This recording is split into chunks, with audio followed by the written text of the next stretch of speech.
هنعمل مع بعض بانكيكس الكرتونات وبطريقة سهلة جدا ومكوناتها كلها في البيت.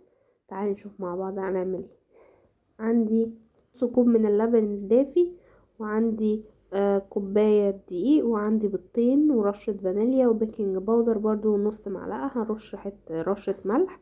هنزل بالبيضتين واحط طبعا نص معلقة سكر مع البيض، وهنا استخدمت زيت، تقدري تستخدمي زبدة معلقة كبيرة.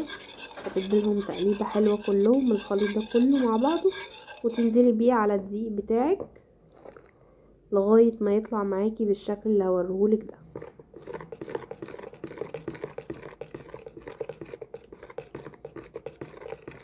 هدهن اللي انا عندي بتاعة الوافل، دهنتها بالزيت كويس قوي. تقدري تستخدمي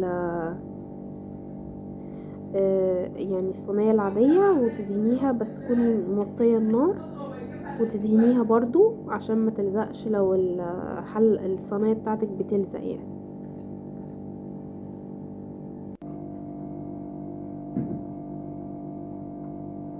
ده القوام اللي عايزه اوصله. طبعا في ناس متحبش تحط البيض، بس هو بيوصل لي العجينه بتاعتي بتبقى بالشكل اللي وريتهولكوا ده. تقدري تشربيها مع شاي او تاكليها لوحدها كده، اصلا بجد طعمها تحفه وخطيره، وجربوها بجد.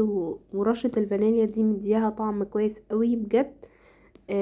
يا ريت تتابعونا